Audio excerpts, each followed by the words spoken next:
is present. 1.3, public forum. This portion of the meeting devoted to the public. The public may comment on any matters that is not specifically included on the agenda as an action item. Items not included on this agenda cannot be acted upon other than to place them on a future agenda. If you wish to comment, you can do so in person at the meeting or raise your hand featured Zoom. Star 9 if you're participating via phone. Public comments are limited to 3 minutes. Please avoid repetition. The mayor may at his discretion hold comments until the second public forum at the end of the meeting. Public comments submitted prior to 4 p.m. the day of the meeting will be provided to City Council and added to the record, but will not be read during a live meeting. Any public input received after 4 p.m. the day of the meeting will be included in the record, but may not reach council members before action is taken. Is there any public input at this time? Okay, seeing none. Is there anybody on Zoom? Nobody on the phone?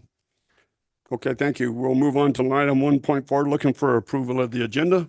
Councilman Lau. I'd like to make a motion to approve the agenda. Second. We have a motion by Councilman Lau to approve the agenda, seconded by Councilman Hannan. Please vote.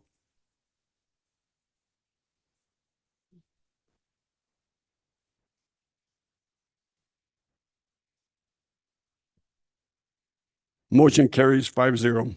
Moving on to line item 2, consent agenda. Looking for a motion on the consent agenda. Councilman Lau. I'd like to make a motion to approve the consent agenda. Second. We have a motion by Councilman Lau to approve the consent agenda, seconded by Councilman Hannan. Please vote.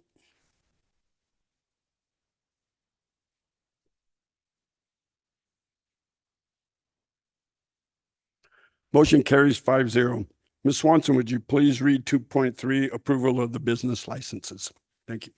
Yes, sir. Tonight we have Desert Flower Sound Tribe, Mobile Karaoke, Commercial Truck Consulting, Truck Safety Compliance, Proof Pest Control 8, Pest Control Service and Sales, 2 Soul Foods, Food Trailer, Trish and Christie's EMDR and Behavioral, Mental Health Services, Sierra Nevada Striping and Sign, Striping and Sealing Contractor, and Blossom and Bows Designs Hobby Crafter.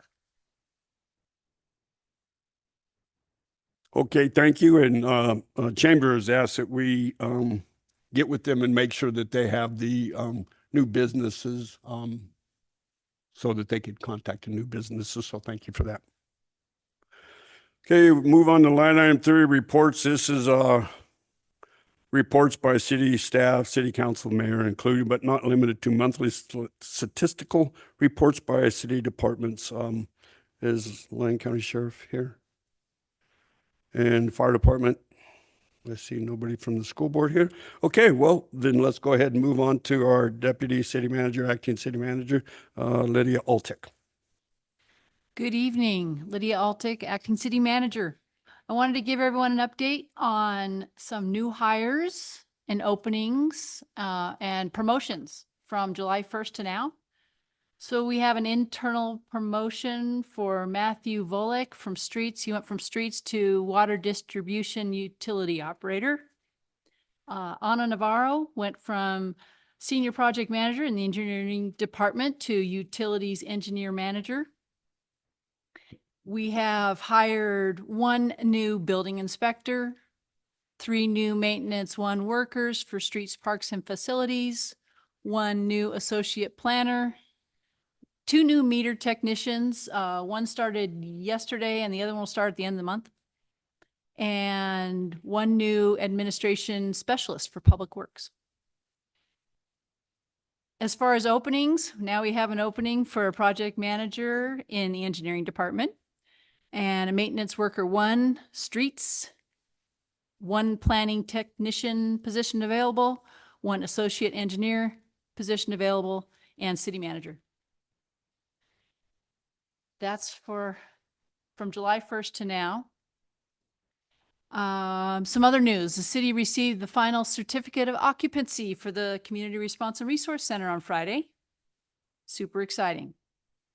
And on Saturday, we had our first ever animal services microchip clinic. So 16 people showed up with their dog or cat. And we're going to, Randy Gar, our program animal control Services Manager. She's going to be doing this monthly. So the next one is September 27th on a Saturday. It's here at City Hall. The cost is $15 or a donation of a 10-pound bag of dog food for our pet pantry, which anyone in need can access. And the last thing, the Friends of Fernley Animal Services will be hosting the first ever Halloween. This is a 5K at the out-of-town park with your dog. There's going to be vendors, food trucks to benefit planning, design, and construction of a Fernley Animal Services facility. And that will be on Sunday, October 19th at the out-of-town park. That's all I have. Okay, thank you. Let's go ahead and start with our council reports. We'll start with Councilman Hannan. Thank you, Mr. Mayor. Good evening, everyone. A couple things I want to report. Our union negotiation, we had a grievance that was filed, and we had a meeting here, one of our council meetings. I just want to report that grievance was settled 100% to the satisfaction of the city and the union, and we're excited to work with them. We have a quarterly meeting planned with them so that we don't have these problems moving forward. We attended the ribbon cutting at the CRRC. I want to congratulate everyone, the Boys and Girls Club, and we're super excited for to see great things happen there. And I said before, great things are happening in Fernley. This is just one of many more to come. So I'm excited for that. And as Ms. Altek stated, I attended the microchip event from the city of Fernley, Animal Control. It was well received. We got to meet a lot of people, got to pet a lot of dogs and cats. All the cats and dogs were happy, and it was a great event. So I look forward to more events like this. This is we're super excited about this. For those that don't know, the city of Fernley, we've started a small group, the Friends of Fernley Animal Services. We have a Facebook page, and we're sort of planning, and we're in the very beginning stages of planning an animal services facility or an animal control facility in Fernley. So this would be an area that animals would be housed rather than in Lyon County. And so we're very excited about that. That's very, very much needed for the city. And we hope you all go to the page and like it and follow us. So thank you. Thank you, Councilwoman Zaborski. I have nothing at this time. Thank you. Councilman Lau, I have nothing. Councilman Torres. I have nothing. What, did you want to announce the NIMBY golf tournament? Yeah. This Saturday, September 6th, we have the Western Nevada NAMI Golf Tournament. It's first annual. We have 8 all tee boxes have been sponsored, 18 out of 18. And right now we have 52 players, which is pretty good for our first golf tournament. So we have this one this year. If it goes off like I think it's going to, then we'll continue doing it. And if you want to register, we have the information on the reader board on Main Street as well as the city website. Thank you. All right. Thank you, Councilman Torres. Councilman Mendoza. Yes, thanks everybody for being here. I necessarily don't have something to report, but I do have a question. And it is in regards to a motion that was made back in March, about 6 months ago, in regards to getting RFPs for fixing our IT situation that was presented to us, that it was a big issue for the city. And we're 6 months into this, and I have not heard anything about that. So I'd like an update. Ms. Altek, would you like to respond to that, please? Sure. Funny you should ask. Lydia Altick, Acting City Manager. I was working on that with John today. So we've got a draft, hoping to get it out this week. Thank you. That's it? Okay, thank you. So first of all, I want to talk about the CRRC project, and once again, thank this council. I know I thanked them a couple of times during my speech, but you know, if it wasn't for this council sitting up here to continue to support the CRRC and previous council members and staff, I mean, it wouldn't have been possible. So once again, I want to thank them. I did send out a survey to all staff as well as council on a CPS HR survey from the city, like what you would like to see in a new city manager. So if you have not filled one of those out and you'd like to, I would really appreciate this council's input, although it's anonymous. But I would still like this council, if they haven't done it, to do so. I do know that CPS, once everything gets going and we get them all the information they want with pictures and everything with the pamphlet that they're going to produce and stuff, they will be getting hold of council and speaking to council individually on what they would like to see. They have all kinds of questions I'm sure that they're going to ask on this council. So I'm looking forward to that. Do have the mayor's cleanup and recycle on September 13th, and we're looking for volunteers and looking for donations for that. So this is the first time we have that we've done the recycle part of it, to where we have the Heroes Redwood Material Hero Environmental Redwood Materials and Waste Management. We're going to be back behind the rodeo grounds. There will be bins there. There will be people there helping to unload and support for if there's any older folks that can't really unload a trailer or truck or tires or whatever. There will be people there to help you. There are limits on things for tires and so on. And so one large appliance such as a stove or a refrigerator or a washer, dryer, something like that. So we're really looking forward to that, but we do need some sponsors if anybody is able to help with that. So also some of the donations we're looking for is like 10 cases of water and things like that for the people that come out to do this this clean sweep. And the clean sweep, we will be primarily staying right there at the out-of-town park. So we're not going out to the cemetery or out anyplace else. We'll stay primarily right there at the out-of-town park to see if we can't really beautify that as much as we can.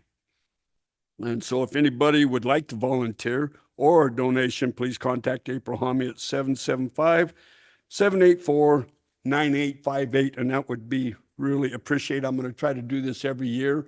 I think this helps keep people from dumping stuff out in the desert where a great group, the Desert Pigs, go out and do this voluntarily, clean up the desert for us. And I think this is going to kind of help protect our deserts a little bit more. And a lot of you don't know, but so the school board, I served on the school board for 14 years, and I had the privilege of being on this board with Bridget Peterson from Dayton for 10 years. And she really put her heart and soul into all the kids of Lyon County and not just of Dayton. Well, she has decided to resign, so she resigned her post. And I just, want to publicly give her a thank you for her commitment to the kids of Lyon County School District. I know she's not here or nothing, but I just publicly want to thank her for that, for her years of service. And, being on the board, you take a lot of criticism and a school board member does put a lot of time in. They make $400 a month. And, to be able to be ridiculed and take the heat they do, it takes a passion for what they're doing in order to continue doing what they're doing. That's all I have. Councilman Hanna, did you have something else? I do have a question about the survey that we were sent. I was contacted by CPS HR, and they asked me a whole volume of questions. Do we still need to fill that survey out? So their survey is different than the one I sent out. Okay. The one I sent out this survey went out to all city employees. Yeah, I read that, and I Yeah. read all the responses. So, okay, I'll So fill it. yeah, so this is different than their survey. All right, thank you. Okay, thank you.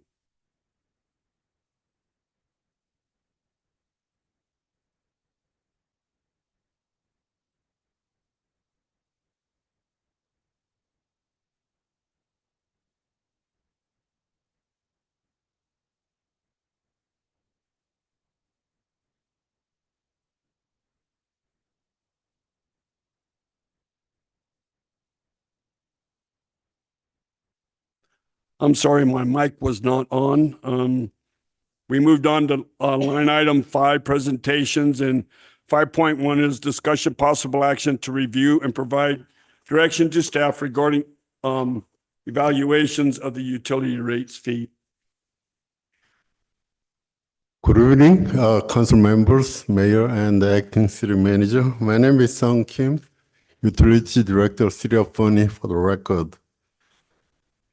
Council previously adopted a utility rate schedule through December 2026. 3% increase is scheduled for the January 2026. Since that adoption, construction and utility costs have risen faster than anticipated, mainly due to utility department's new capital improvement program, especially surface water intake to the water treatment plant and the wastewater treatment improvement project.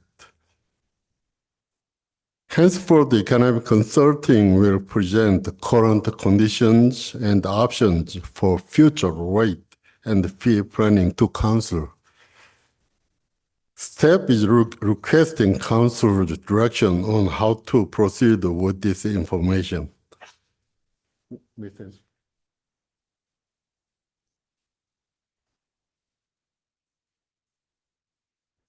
Good evening. Catherine Hansford with Hansford Economic Consulting.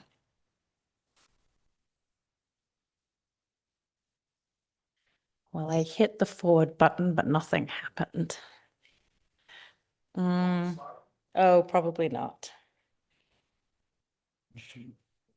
There. Thank you. Thank you. Thank you. All right, so just a little intro slide here about the city utilities functions for those in the audience and who are not very familiar with this. The city provides potable water service and it treats that water when it comes back, sorry, through the wastewater system. So it's charged with several things. First and foremost is protecting the public health and the environment, protecting and sustaining economic growth in the city, protecting the water resources and water rights, managing and maintaining the infrastructure of all of these assets, and supporting public safety roles as well.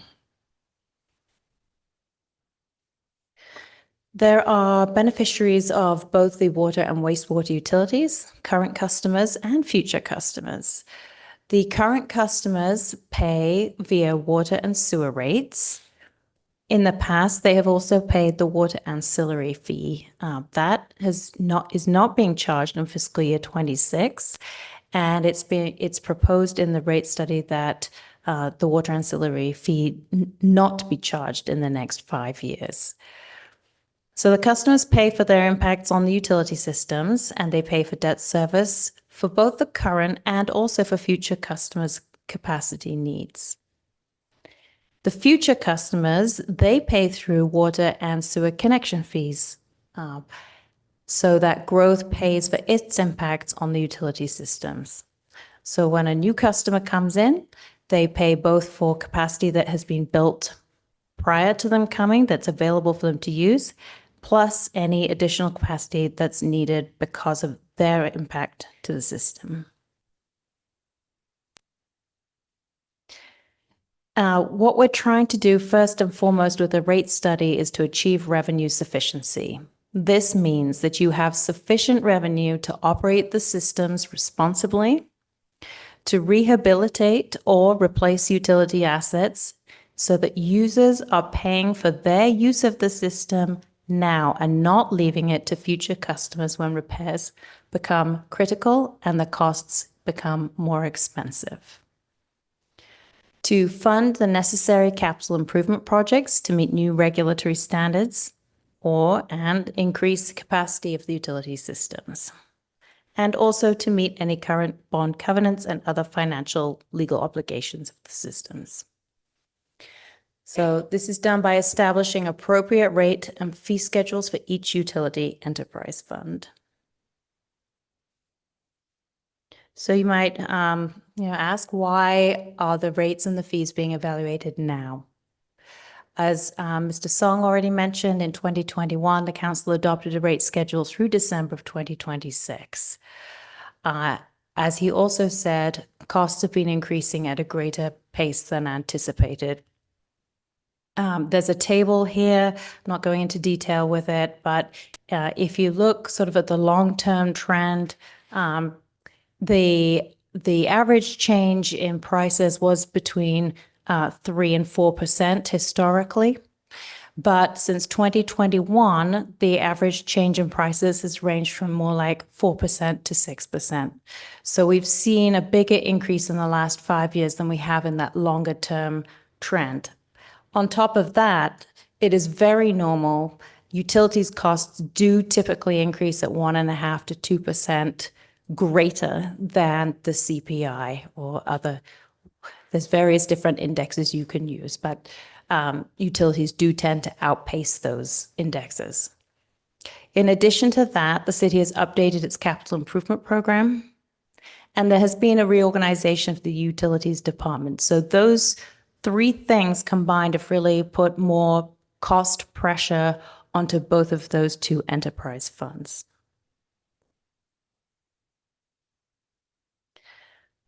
When we talk about enterprise funds, these are funds that are to be operated very similarly to a private business enterprise. That means it needs to fund itself, where the governing body is to have the expenses, and this includes depreciation, on a continuing basis to the general public, and it would be recouped through fees or charges, and also to make sure there's prudent reserves being held as well for those accounts. Also, they are intended to be revenue sufficient so that other city services are not being negatively impacted by these utility funds. So you don't want to be taking money away from parks or street or public safety. These utilities should be fully funding themselves. NRS has very specific language as to what are expenses. And these are any charges incurred under the accrual basis, which is the city's accounting. That's how they account for costs, whether they're paid or unpaid. And this is for the operation, maintenance, interest, or any other charge that will be providing benefit during the fiscal period. When we talk about depreciation expense, sometimes it's a little kind of hard to get your mind around exactly what that means. Well, it's an asset that over time you're going to have to put money back into it to keep it up to the level of service that it's intended for. And it's included in all of your official financial documents, but it's a non-cash item. So it doesn't get reflected in your bank statements. It's kind of a hidden future cost, but it's very necessary to keep including that depreciation in the rates so that you are allowing for system rehabilitation in future years. So the cornerstone of doing the rate study for both of the enterprise funds is what we call revenue requirement. That is the amount of money that is needed for operations and expenses costs, for debt service, system rehabilitation, capital improvements. So these are new assets. This is where you're expanding capacity or you're upgrading facilities. It's not just maintenance of your system. And then ensuring that you're keeping your fund reserves at a level that's been set as a target by the city. In your case, you do have a policy which was set in 2019. I'll talk about that in a little bit. So I wanted to try and put into context just the scale of magnitude of the cost of the assets in the water and the wastewater systems. Combined, these two utility system assets comprise 66% of all of the city's assets. That's excluding land and water rights. Talking about infrastructure in the ground, 66% of all of city's assets. So this is a major investment in these two systems for the city. There is about $81 million worth of water assets. It's anticipated in the next 5 years that the city needs to add another about $65 million. On the wastewater side, there's about $31 million of wastewater assets, and it's anticipated another $36 million is needed in the next 5 years. So I hope that kind of frames just order of magnitude of what we're talking about with these two systems. Resolution 2019-008 calls for unrestricted cash for at least 9 months of operating expenses in both of these funds. That is very normal, typical practice. It's good practice to do that. It also calls for keeping reserves at 75% of accumulated depreciation for the capital expenses. So I'll come back to that when we look at a couple of graphs. But right now in the water fund, there's about $6.2 million for operating expenses and about $42 million for capital costs. On the wastewater side, there is reserve of about $3.5 million and a capital reserve of about $17.1 million. Those are actually the targets. You do have a little bit more than that right now. The point of those capital reserve targets is that when the rates were set in 2018 and again in 2021, the goal was to be A, covering all expenses, but B, also be saving money, putting money aside for system rehabilitation. And that is exactly what has happened. So what you'll see in this rate study and the projection is that the city's going to start drawing down on that money considerably. In fiscal year 26, there's going to be a large drawdown on these capital reserves. There are a few major assumptions in the study. The first is new growth. This is determined looking at historical rates of growth. You've averaged about 2.2% increase in growth in the city in the last, I think it was about 15 years. So 160 single-family residential units each year and 5 commercial units each year. There is new debt in the rates, even though you do have what appears to be quite healthy capital reserves. Those capital reserves are going to be drawn down, and there are some massive infrastructure needs over the next 5 years in both of those two systems. So despite having collected money and having good reserves, there will need to be debt. Now, first of all, this helps to avoid huge rate increases. Just please remember that the rate study is a tool. So we are trying to project for the next 5 years, but always caution that there are assumptions of new debt in fiscal years 27, and actually I think it's 29. But the city will continue, staff will continue evaluating the timing of the capital improvement projects and working with a financial group that helps to sell those bonds as to what is the best type of debt to issue and when to issue it. So the rate study should be thought of as a tool for this. The bond sales are estimates. I would say they are rough estimates for the rate study. So what was assumed in the rate study is that any capital improvement cost with a cost greater than $5 million would be paid for 25% cash and 75% debt in the sewer fund, and in the water fund, 10% cash and 90% debt. Then for the operations costs, I had mentioned, we have been seeing cost increases of 4 to 6% just generally, and the utilities typically outstrip that. When we look at the historical change for the utilities costs at the city, we've increased the water costs about 8.5% a year, and the wastewater costs about 10.5% a year. I know those sound like rather large numbers. It is fairly usual for utilities.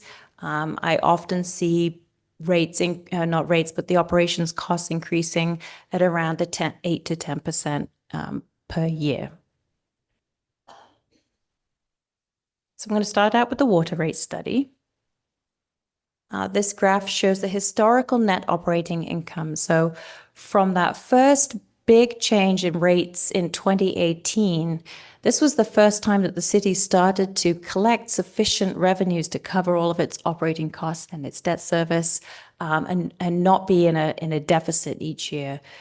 So since 2018, you can see in the water fund, that's been collecting at about 2 million plus, more each year than the costs have been. Again, this is deliberate. It is intended to fund system rehabilitation costs. Revenue sources, I mentioned, is the water monthly fees. Historically, the water ancillary fees.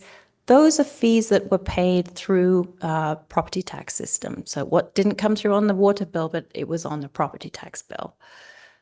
New customer connections, that's new growth, have been about 12% of the funds. And then interest earnings and a few other miscellaneous revenues make up the remainder.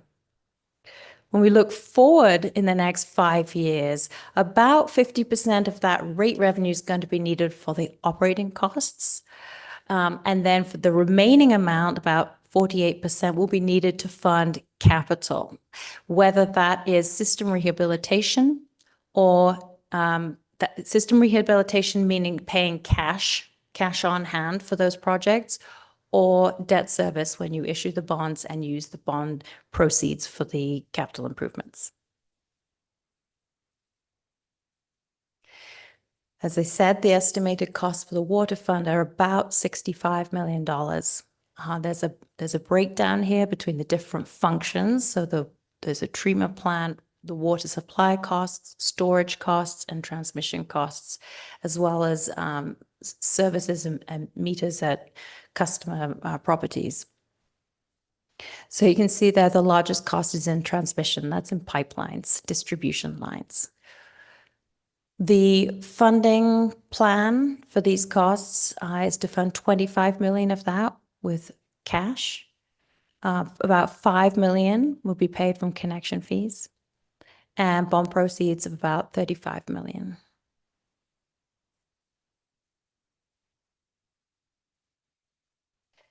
This graph shows the projected revenue requirements, so how much money is being raised through rates. Currently, the water fund's collecting just shy of 12 million a year. That's the yellow line going across. The brown line going up is the calculated rates collection over the next 5 years. And then the bars show what comprises or what that rate revenue is being used for. So operating expenses increasing each year. The debt service, you can see really that doesn't make quite a bit of a jump there in that last year. And then system rehabilitation, where cash is being used to pay for the improvement projects.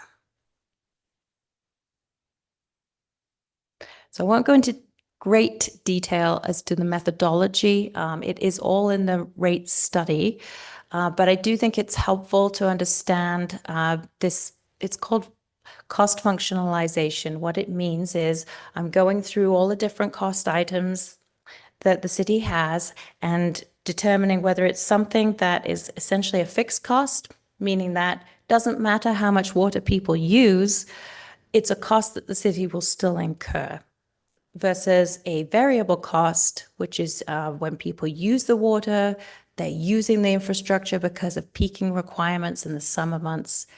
And that split is about 42%. So then the goal in the rates is to collect those fixed costs in those base meter charges each month so that the city can cover its fixed costs regardless of how much water is being used, and then capture the variable costs with that meter charge as it's registered through your water meter. Okay, this chart shows the projected cash balances. And again, big numbers, many millions of dollars here. Important to remember that utility funds are subject to large cash outflows for capital projects, and they must maintain strong reserves for those repair rehabilitation projects and also for potential emergency events. So in a utility system, you might have one really critical component in the system, and if it goes down, that could be a massive cost to the city. So as I mentioned, there's going to be a large drawdown in this fiscal year of the capital reserve. So there was about $52 million total cash in the water fund at the end of the fiscal year of this year. And in this fiscal year, so through June of 2026, that's going to be drawn down by about $10 million. So that will fall below your target unrestricted cash per your policy, 2019 resolution.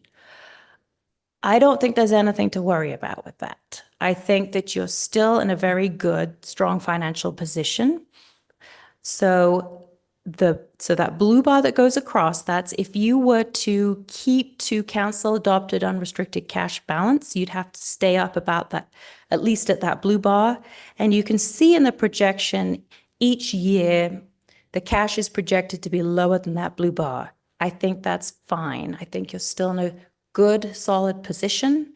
I think that your resolution was quite aggressive with how much capital reserves to keep. So, but the goal here is we're dropping down here in 2026 and then just fluctuating up and down a little bit each year thereafter. Talking about the water rate structure, there isn't any proposal to change your water rate structure. I think it works well. It's a good rate structure. Just to review what it is, you have service charges by the water meter size. As I said, that provides stability in the revenue stream to capture those fixed costs of the system. And then there's a use charge per 1,000 gallons, and that's to capture those costs increasing as people use the system more. Just one note, I'll say that last bullet there, charging for every gallon does encourage water conservation, and that the benefit to the city of that is reducing the wear and the tear of facilities, which in turn reduces the need to secure more water resources. So by doing that, you're decreasing your long-term expenses and minimizing your rate increases. And this table shows the calculated water rates. Most residential customers have a 3/4 inch meter. So currently paying $57.47 per month. The calculated rates will go up to $67.25 per month in January and then increase each year thereafter. So that by that 5th year, a base charge for a residential home will be $88.44. The treated water use charges are currently $4.02 per 1,000 gallons. The calculated rate is $4.75 in January of 2026 and also increasing each year.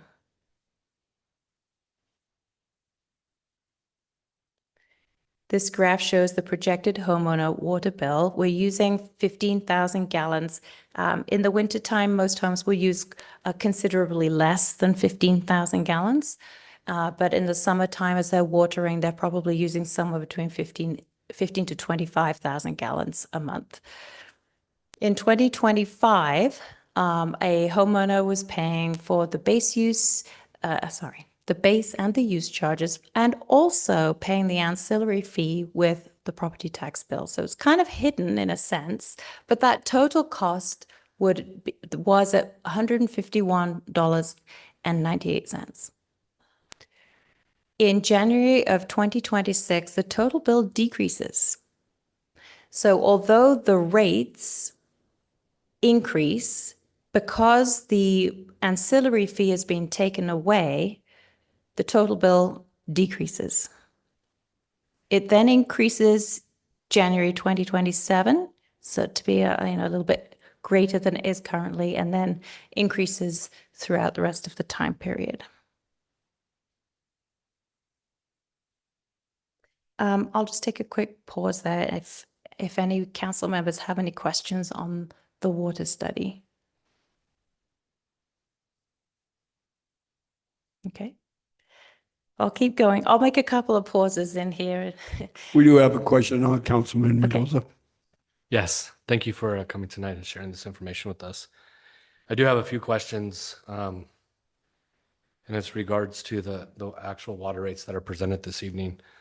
And I may be ignorant in the world of water, but hopefully you can bring some clarification to me. But looking in other areas, for instance, Tumwall's got a 3/4 inch, and they're increasing their water rates up to no more than 4.5, and we're looking at increasing up to 8.5, so that's double that.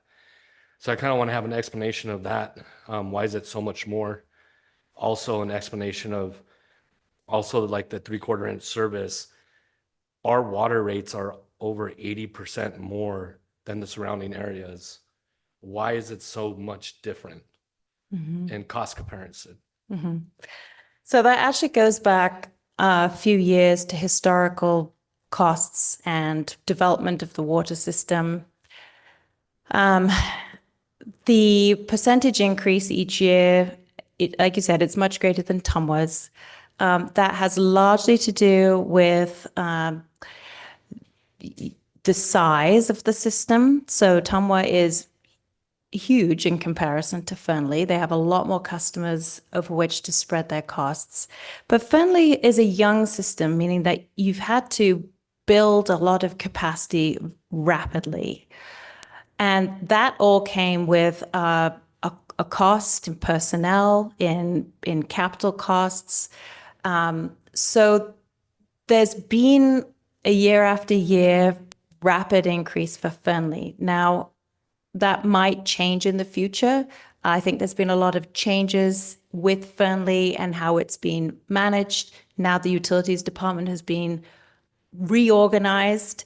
So I think, that's a very, very valid observation. Like why are we increasing so much at such a greater pace than other systems? And I think it's really just to do with your history and your growth and how fast you've been growing too.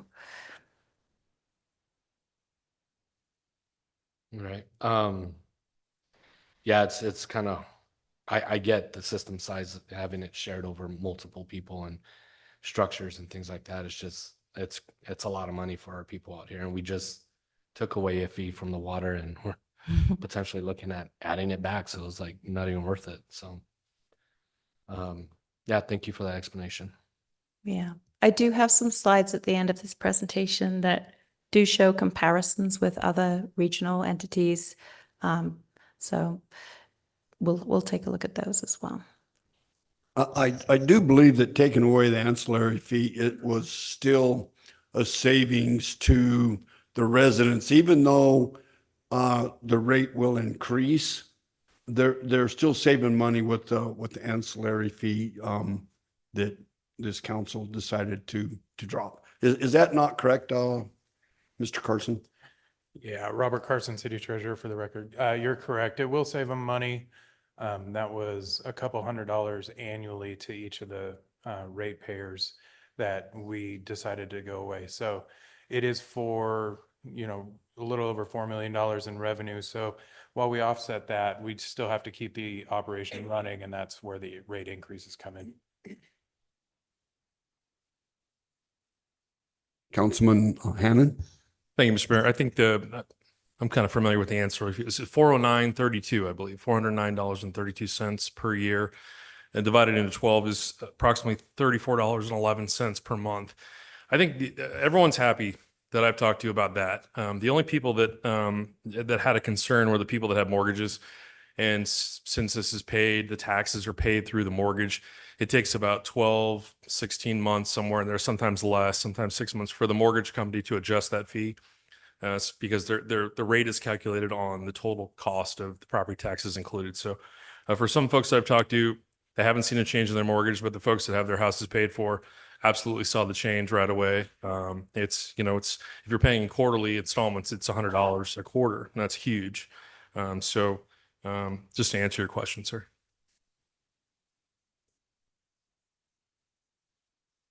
Okay, Okay. thank you. Also, as part of the study, we look at the water connection fee because the capital improvement program is including facilities that the city believes need to be built to serve those new customers. So we want to make sure that the cost is also commensurate for the new users. The current connection fee is $7,649 per EDU. The new fee has calculated $9,960 per EDU. And this uses the same methodology as was in the 2021 rate study. I do recommend that you would continue, well, you didn't, last time what you did was you did a 3% increase for this, the same as for the rates. What I recommend is that you follow an index for this fee, or you could set it like you did in 2021 with an annual increase, either one. But to keep it, try at least to keep it updated with the inflationary costs. And I would suggest if you did tie it to an index, that you would have a cap on it. So I'll switch over to wastewater. Same story here. Since 2018, this fund has been able to accumulate funds for system rehabilitation. In the sewer fund, the utility fees comprise almost 80% of the revenue sources. Connection fees have comprised about 18%, and then there's a few other miscellaneous revenue sources, such as interest, late penalties, things like that. In the next 5 years, about 60% of the rate revenue will be needed for operating costs, and about 40% of revenue will be needed for capital costs. So similar to water, but a little bit less of the share on the capital costs. Total capital improvement costs are projected at about $36 million over the next 5 years. The funding strategy for the rate study assumes that cash will fund about 12 million of that. Bond proceeds will fund almost 20 million of that. And the connection fees will fund about 4.5 million of it. So similar pie chart to water. We're looking at bond proceeds funding about 54% of the capital improvement program in the next 5 years.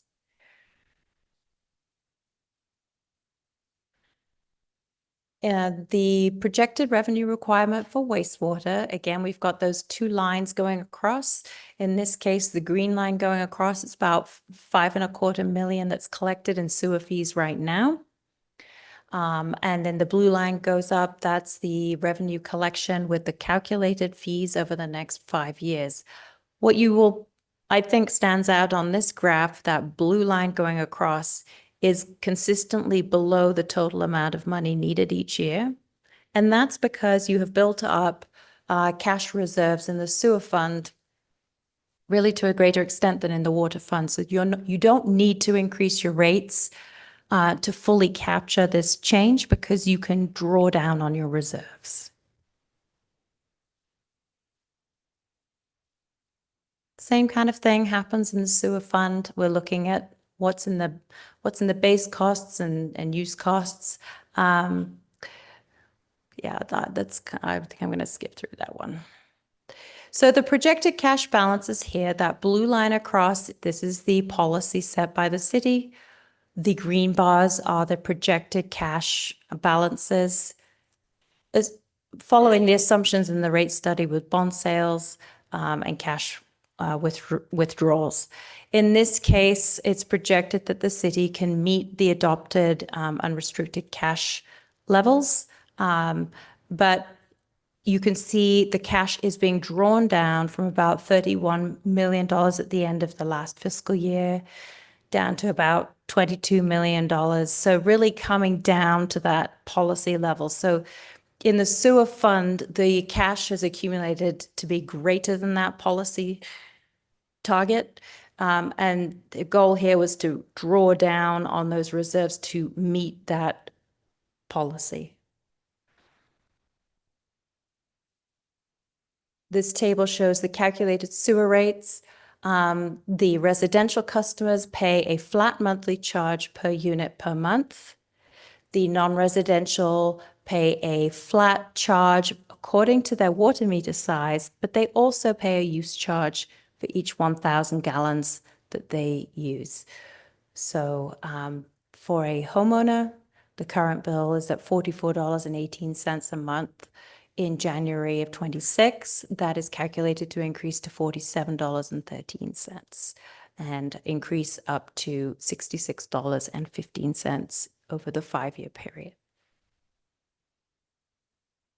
The projected homeowner sewer bill, this just graphically displays what I said.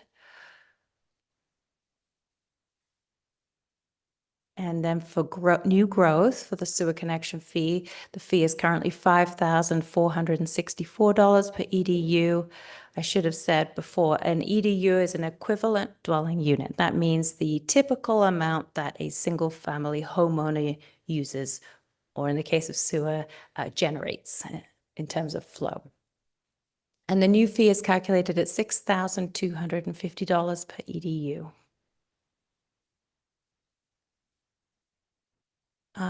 I can move on to the impacts, or I'm happy to take any questions at this time for the sewer rate study. Okay. Councilwoman Zabriskie. Thank you. I just want to make sure I'm following because it's a lot of information. Could you go back to, it was probably the last graph.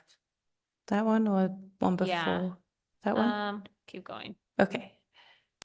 One more. Okay. I More. think it's this one. Yeah. Okay.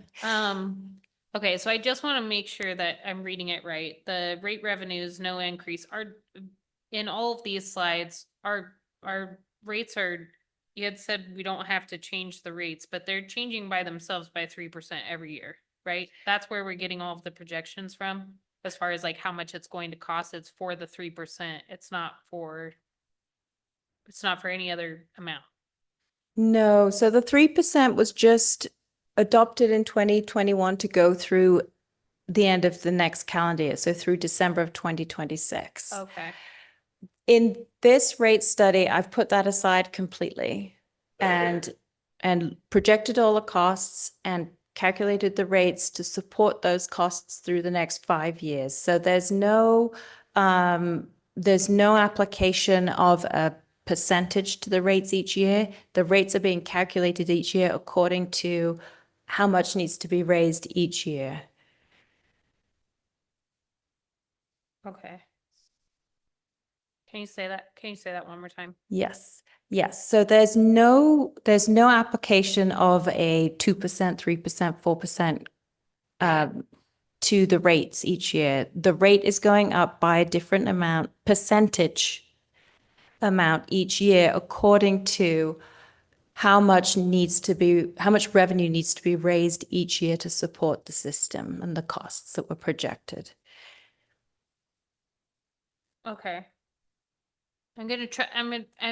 I'm trying really hard. I do not have an engineer brain, but I just want to make sure I understand, because we're kind of like projecting like all of our CIPs, like all of the projects, all of the improvements that we need for the next 5 years on our systems, and then we're determining rates based off of that. Yes. But then we don't know what kind of growth is coming.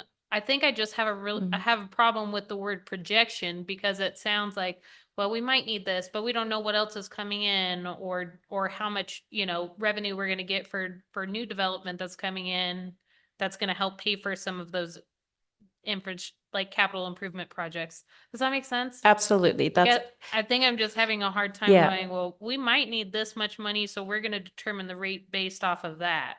Yeah, so there's a lot of assumptions. It's a tool, it's a model. And for instance, the assumption is that there's 160 new single-family homes each year. Now, that might seem like a really good assumption today, but what if something happens in 2 years' time and the economy goes south? You're probably not going to reach that. You know, maybe you'd reach 50 units, 100 units that year. But that's true of every single rate study that I do. We make, you know, our best estimates of what might happen in the next 5 years. We base it on historical trends and what else I'm seeing in the industry as well. And then what staff has put together for the capital improvement projects. There's a heavy lift in the next 5 years for the city to be able to put $65 million of water improvements in and $36 million of wastewater improvements in. You know, and that's not my job to say, Right. you know, oh, you're going to be able to do that or you're not. But those are the costs that the city sees, and they want to, you know, staff wants to plan for being able to meet those needs. So that's how the rates are being calculated, but you're absolutely right.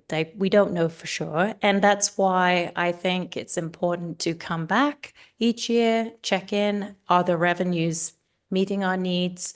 Could, you know, is there a possibility to cap the rates 1 year or not? But based on the costs I'm given, and I think what is a fairly prudent forecast into the future of growth, and that's how these rates are calculated. It's just not, I'm not applying a straightforward percentage increase each year to the current rates. Okay, thank you. Councilman Mendoza? I know for our sewer, we're looking at potentially getting some grant money to do an 80-20. Is any of that factored into this estimate that you presented? No, it is not. I know back in 2021, there was ARPA grant funding, and that was put toward the wastewater system. And that was included in the model because we knew that that was going to happen. When you don't know for sure that you're going to get the grant funds, you really can't put it into the model. However, if you receive the grant funds, that's when you want to reevaluate, do we need to increase the rates as much because our costs are not as great as we had originally thought they would be? Is it possible to present one with and without so that we have a comparison so that we could understand, hey, this could be, if we are awarded these grants going for an 80-20, where we pay 20% and we get 80% funded by grants, that this could be the outlook for us. Yeah. I mean, I think that would help me feel better about making decisions on what we're doing here. So, Yep, absolutely. That can be done. Can I interject for just a second? Sorry, Robert Yes, Carson. go ahead. Robert Carson, City Treasurer for the record. I just want to clarify on that the rate study that's being presented tonight is based on our capital improvement plan and those outlined costs for the next 5 years. A new wastewater treatment plant wasn't included in that CIP plan. And so if we move forward with that and it's grant funded, then that'll change our entire capital outlay or capital improvement plan for the next 5 years. So as we get through that process, we'll come back every year with our revenues and make sure that, we're looking at the rates annually to see if the increases are needed or if we could cap them because we have a brand new system. So.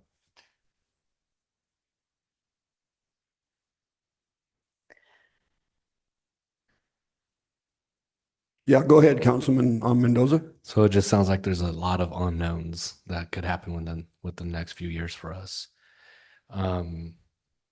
Is the proposed increase for next year, is that 8.5%? I didn't actually look at it on a percentage increase. Perhaps someone with a calculator could, yeah, is that about right, Robert? Okay, 8.5. yes. Okay, thank you.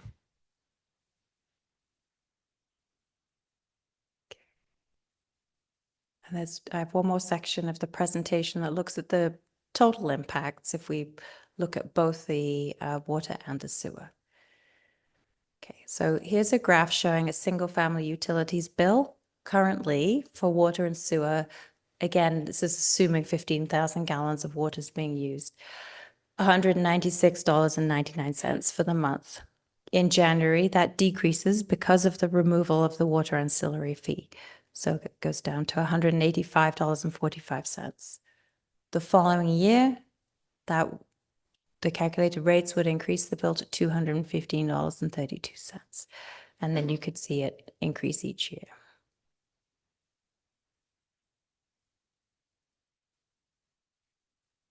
This graph shows total utility bill comparisons.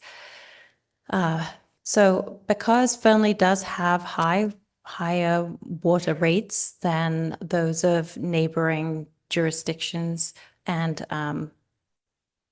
yes, just the neighboring, other parts of the state too. Fernley is at the higher end. So currently in 2025, that total bill, as I said, was about $196. In January, that would go down to $185. Spring Creek, they are provided water and wastewater by a private utility. They're at about $173 a month. In the Carson Valley and Churchill County, around $159 a month. Story County, Mesquite, and Moapa Valley are all in the 140 something a month. And then looking a little bit more closely, you've got Reno, Carson City, Sun Valley, Truckee Canyon, which is close, of course. So those are all in the sort of $120 to $140 a month. So yes, Fernley is at the high end, and that's because of the water costs.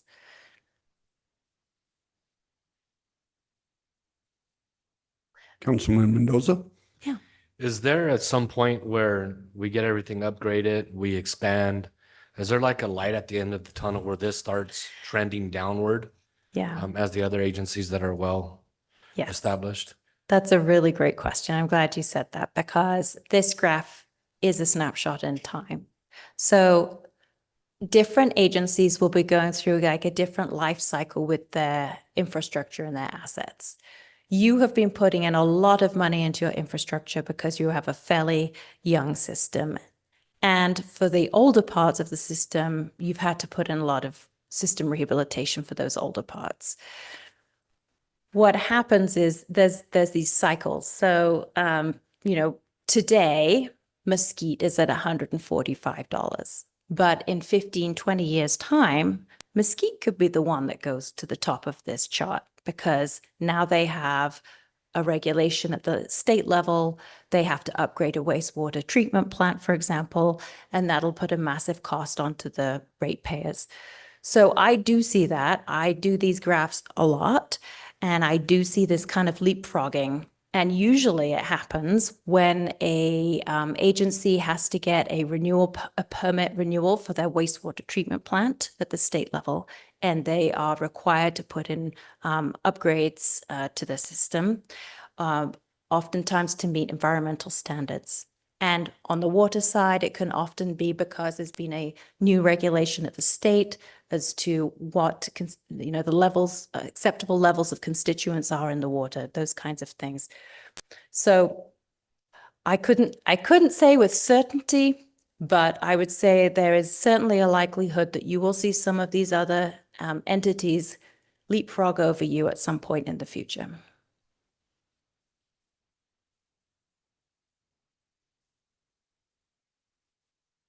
Okay. I know this table doesn't always go across really well when I give it, but I try to put the cost of the utilities into perspective with how the funding agencies look at it.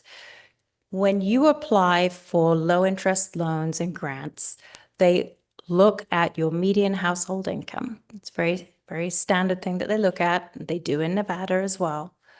And they determine if your rates are affordable or not.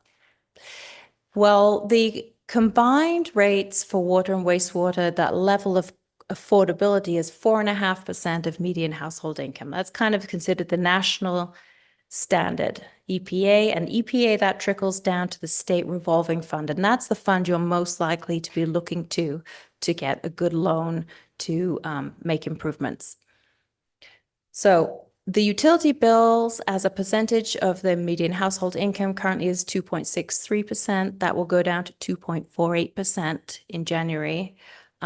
We can only look at it right now because, of course, median household income will change year by year. So we can't really look out beyond January 2026.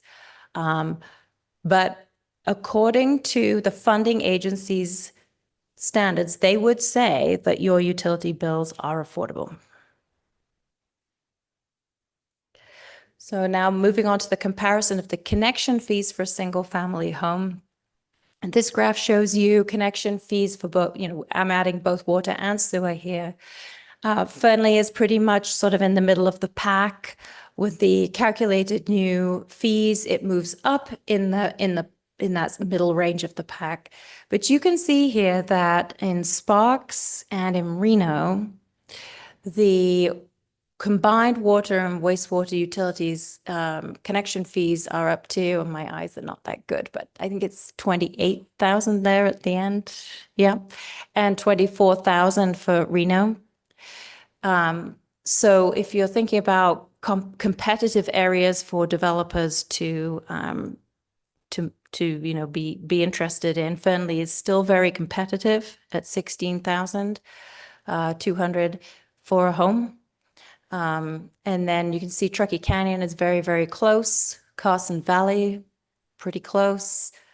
Sun Valley, and so forth. But your main competitive area is really the Truckee Meadows, and their connection fees are far higher. I think that might be, yeah. Okay, so that's the end of the presentation.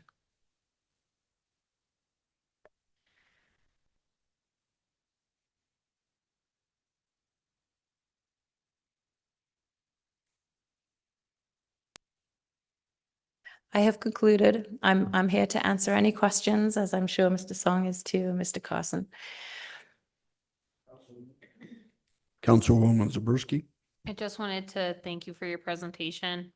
I feel like every time you come, I think because your voice is very pleasant and it like going through the presentation, we're like, no, I mean, for us, the rates are not super affordable, because we are talking to our neighbors and our family members. And so, but because you're presenting it, it usually comes back with, I just wanted to thank you for the presentation. I think that it's really helpful.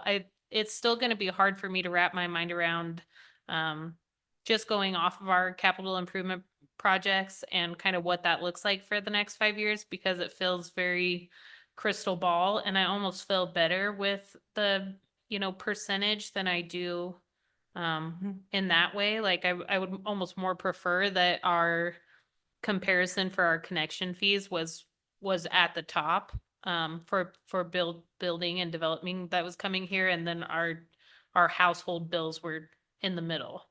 You know what I mean? But thank you for your presentation. I really appreciate it. We have any other?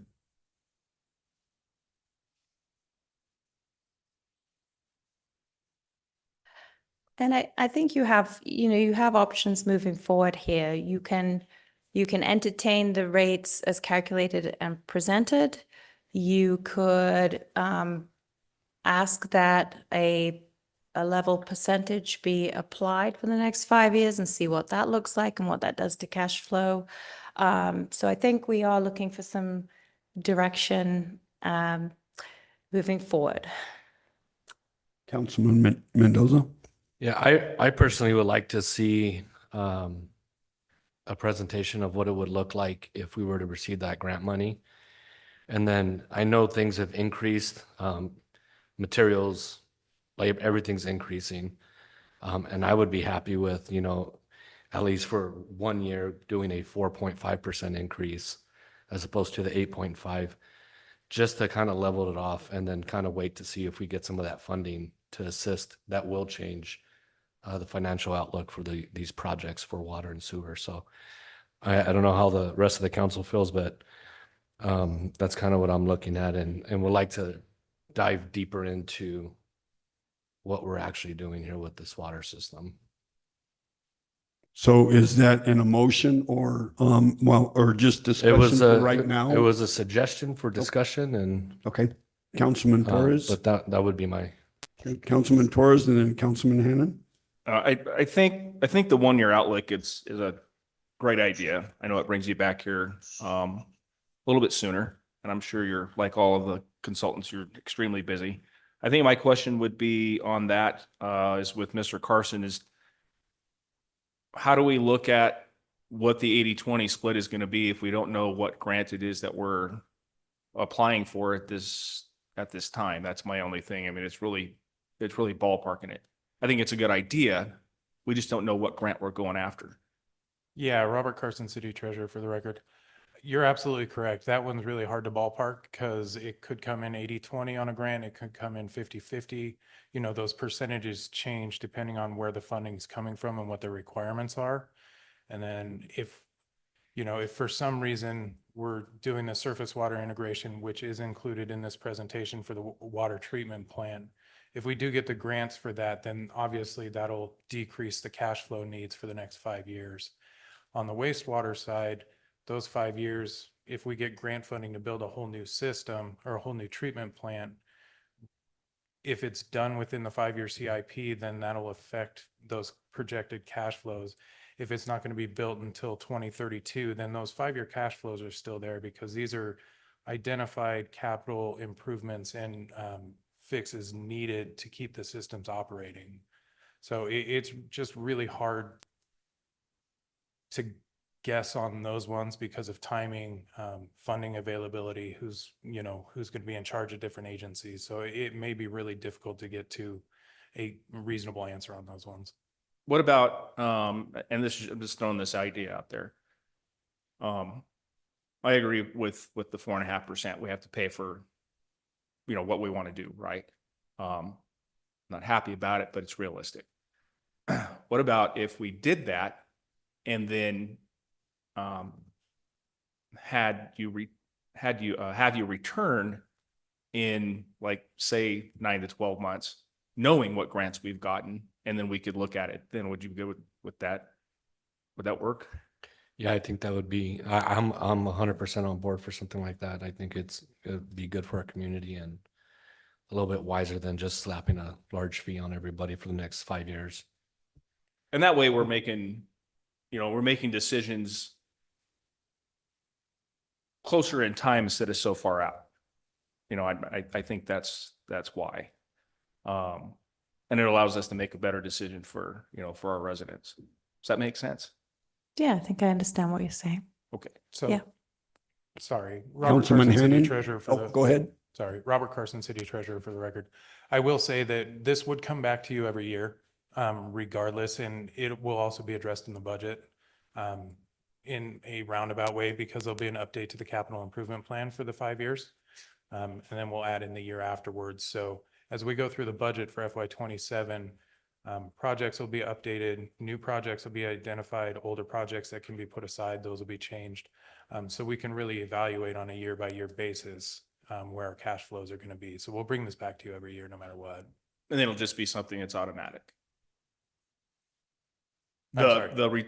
Bringing it back to us. The report back to council. back to us in 12 months would be an We'll automatic. revisit it next year. If you voted to do the 8% for 1 year and then reevaluate based on the study that was presented. And if, council decided to do 3 years, then we'd go through the next year's CIP plan in the budget based on that outlook and, rework what our cash flows are going to look like. Thank you. Mhm. Thank you. Councilman Hannon, and then Councilwoman Zaborski. Thank you, Mr. Mayor. Thank you very much for the presentation. I know we get a lot of weird looks up here. This is not a topic that we're super excited about. I think everyone here wants to do the best we can for the citizens of Fernley and maintain these costs. I want to say a couple things. The first thing I want to say in regards to Councilman Mendoza's question earlier about the cost, I think we have to understand that when Fernley was growing between 2000 and 2006, we were in some of those years, we were the fastest growing city in Nevada. And so when they were looking at building a water plant, they built this capacity of 30 million gallons a day, which is huge. And, I think everybody knows the market dropped out in 7, 8, 9, 10, and 11. And 11, we started seeing this pickup again where people were buying and connecting. And we were using, on average, last year, to be exact, about 3 million gallons per day. And so we have a 30 million gallon per day plant, and we're using 3 million gallons. And so we have to understand that the sort of the cost structure of building this behemoth, it's like we have a school bus and we have 3 people riding in it. That's kind of how I like to think of it. And so that's why our costs, I think, are so high, and they've been so high. The more people we're adding to that, I think over a period of time is going to balance out, I hope. I think the adjustment that we're talking about, and I think we're all concerned about the increase, and it is sort of all over the place. Some years it's $9, some years it's $5, and it kind of goes all over the place, and it's hard to follow. But I think the ancillary reduction on the property taxes was that audit. That was that check. That was when we got to a certain point and thought, hey, we're okay now. We can get rid of that. And so I'm hoping that we're doing that every year, and I know we are. So I'm not happy about the increase, but I think everyone did get a decrease this year, $409. I think that we need to look at this really closely in January and see where we're at. And every single year, I would like a report every 6 months to see where we're going. I think it gives us a better projection rather than these ups and downs. I know that in the summertime we're using, I think we used as much as 7 or 8 million gallons. It's a new high record for us for all-time use. And so that's interesting. And I think our plan has we've been testing our plant. Now it's being tested, right? And now we realize, whoops, there's some things that we need to improve and increase. And so we're doing that. I'm super excited about our utilities director and that utilities department, them being able to get to the bottom of some of these issues. So I want to thank Mr. Kim and yourself and Robert for doing the presentation today. I'm okay with whatever the council decides today, but I really think that everyone did get a price adjustment, the $409. And I think I like the incremental, but it scares me when we start forecasting what ifs. What if we get an $80 million grant? What if we get a $2 million grant? We shouldn't forget our history. Our history was that we had to put it on the property taxes because there was a shortfall, and and our water rates doubled in 2011, 10, 12, somewhere in there. Was it that late? I stand corrected, 16, where our water rates they almost doubled, and our connection rates almost doubled because we did that, where we were taking all these guessing and we were wrong. So I just want to be very cautious that we do this methodically and that we're doing it the correct way. So once again, thanks for the presentation. Thank you, Councilwoman Zaborski.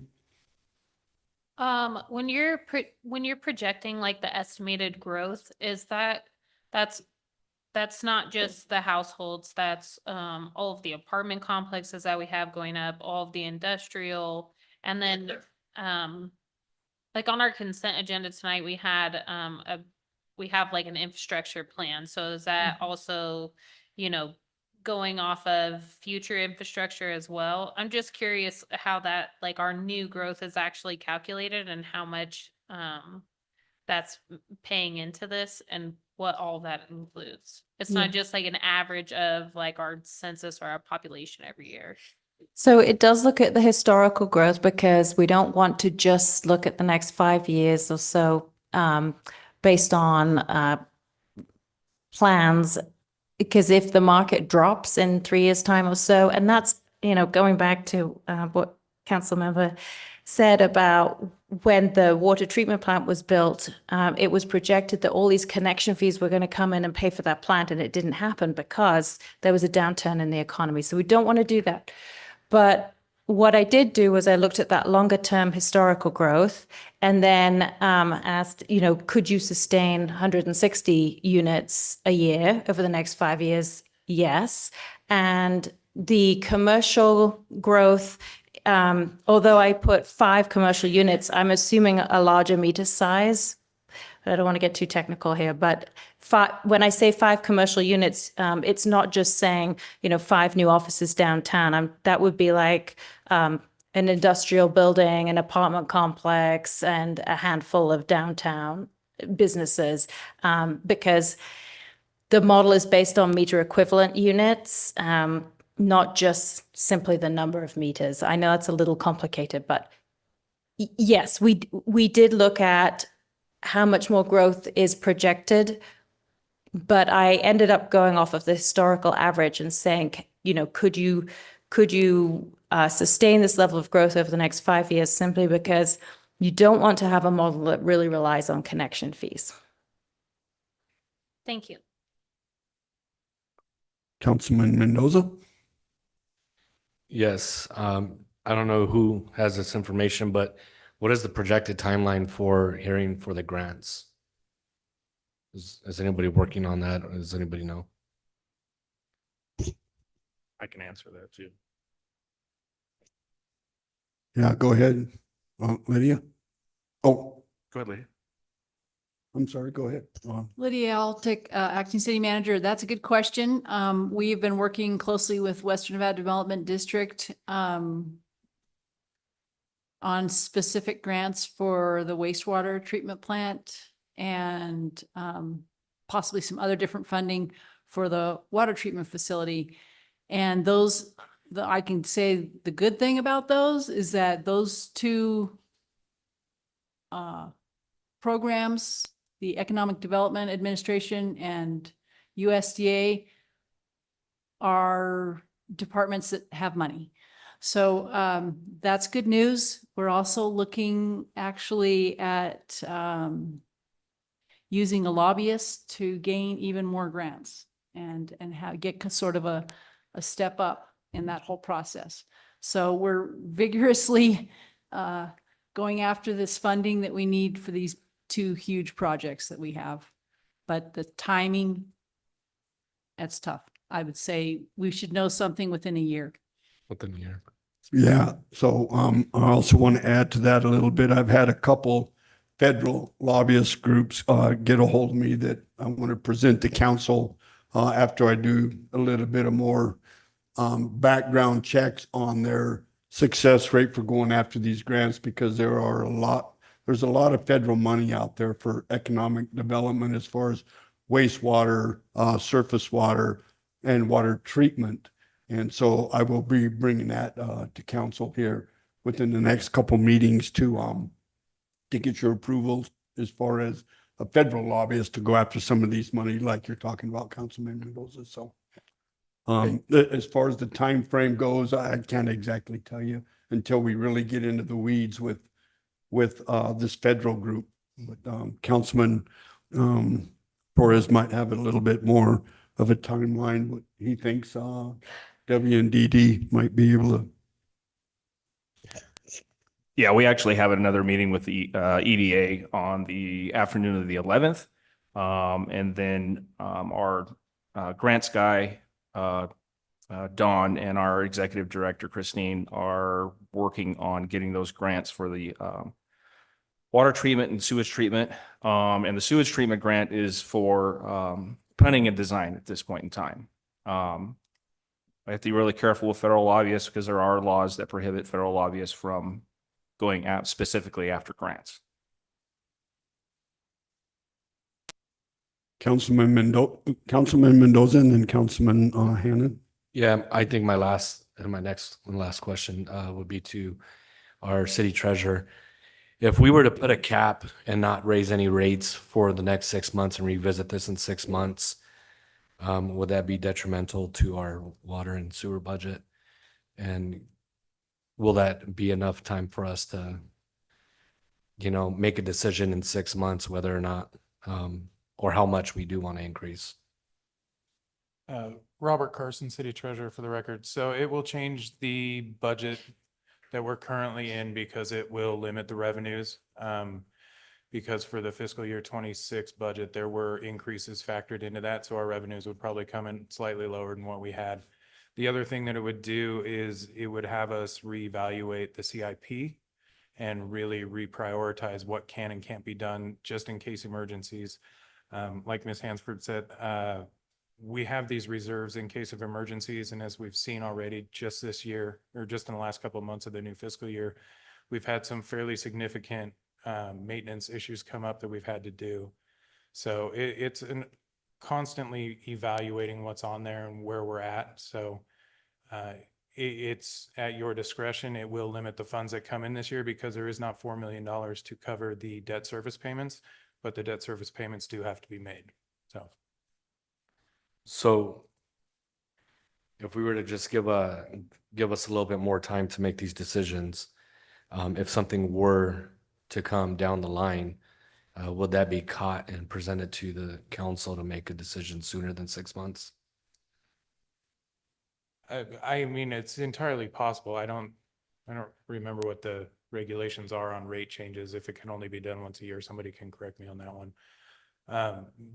But again, what you're presented here is a tool, just Correct. forecasting out what we as staff see the cash needs are for the next 5 years and what it'll take with our current, estimated growth and cash flows and keeping that ancillary fee eliminated. So what was presented is not set in stone. You could do the full amount. You could set it at a flat rate of 5%. You could do those things. But I do believe there are regulations on how often you can change the rates. And somebody please correct me on that if I'm speaking wrong. I don't know of any regulation on that. I think the one thing to keep in mind is each time that you do it, there needs to be public outreach to the customers. And there has to be a business impact statement that is provided. Well, the notice is provided to all of the commercial customers and through the chamber.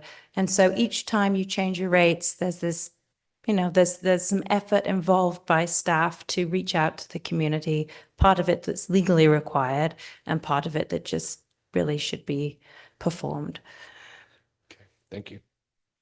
Councilman Hannan. Thank you, Mr. Mayor. Just for the record, the rates don't change until January 1st, 2026. So technically we have 4 months, and I think there is a notice period that we have to give of 30 days or something. So we have a little less than 3 months by a couple of days. Today's the 3rd, I think. Yeah. So minus 3 days. My question, and I brought this up to the council, and I put this on the agenda about 2.5 years ago about raising the connection fees for water and sewer for new construction. And I think that now is a good time to talk about that and to look at adjusting those fees. 2.5 years ago, I recommended that we raise those fees to help adjust the rate of climb for our residential customers. And everybody always says, this development needs to pay for itself. And so I sort of am on board. I'm on the fence on that, but I think they should pay some of that. And so I think that was important 2.5 years ago. And I think here we are again, another increase. And why aren't we raising our connection fees for sewer and water? We're kind of at that scale. It was just a small climb, and then there's Fernley, and then it shoots way up for Sparks and Washoe County. And I would like to see some numbers calculated based on those increases and show how that affects the rates for individual homeowners, because I think that could be huge for us. Thank you. All right, looking for a motion or direction from council on what they would like staff to do. Councilman Torres. I mean, we went over a lot, so I guess I'm gonna make a motion to reiterate what Councilman Mendoza was looking for as far as it coming back at least every year, which you said it was going to, as well as what Councilman Hannan suggested, which is to look at what would be the offset to the water and sewer rates with an increase to sewer and water hookups. That's my motion. I'll second that.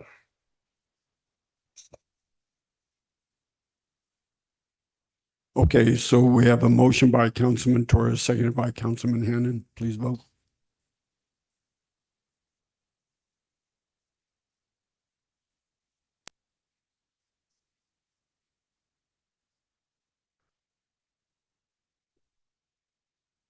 Motion carries 5-0, and at this time, we'll take a 10-minute break.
All right, I'd like to call this meeting back to order. We are now on line item 5.2, presentation by a city attorney on city council rules and procedures.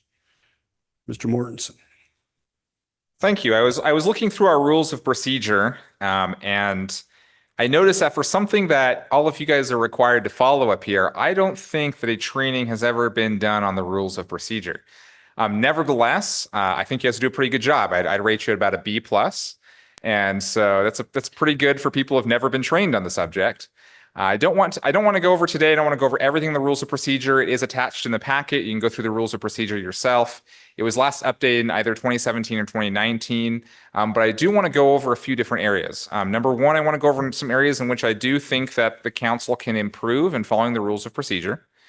Second, I want to go over areas that I think are underutilized by council, things that aren't being used by council. And then third, in reviewing the rules of procedure, there's one area in which I think I was misinterpreting the rules of procedure.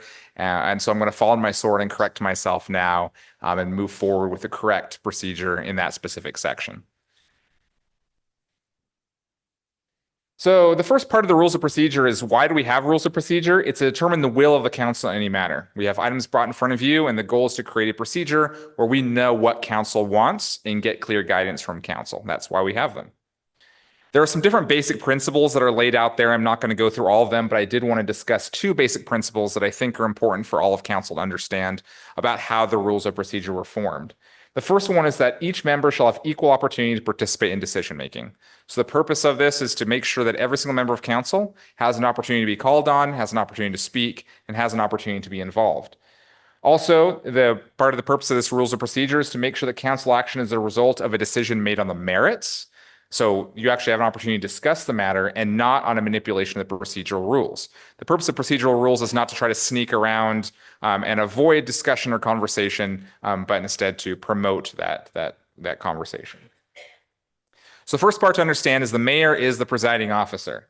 The presiding officer is the one who runs the meeting and has control about how the meeting's run.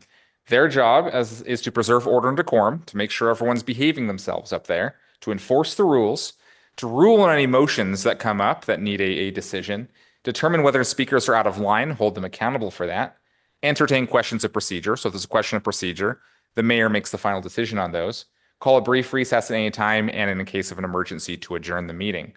So the mayor's job is to make sure you guys are all behaving yourselves, and if there's any questions about how these are to be done, the mayor makes the final decision. Now, the city attorney is a parliamentarian. What that means is my job is to interpret the rules of procedure. If you don't understand what the rules of procedure are supposed to do, you call for a point of order. And this is something I think that's underutilized. You don't need to be called on by the mayor to do a point of order. You turn on your mic, you say point of order, city attorney, can you explain to me this rule of procedure? This is important though, because just because I make a ruling on a rule of procedure, the mayor is the final one that makes a ruling. Like, I give you the interpretation, but the mayor is the one who actually enforces the rule of procedure or decides how things are going to go down. The mayor may disagree with me just because I'm parliamentarian and go with something else. I don't recommend that. You should probably listen to my advice on most things, but he doesn't have to listen to me. He makes a final decision on how a rule of procedure goes down. If I'm not here, I should have a deputy city attorney, and if both of us are absent from a meeting, then it's actually the city manager who takes over as parliamentarian and makes interpretations.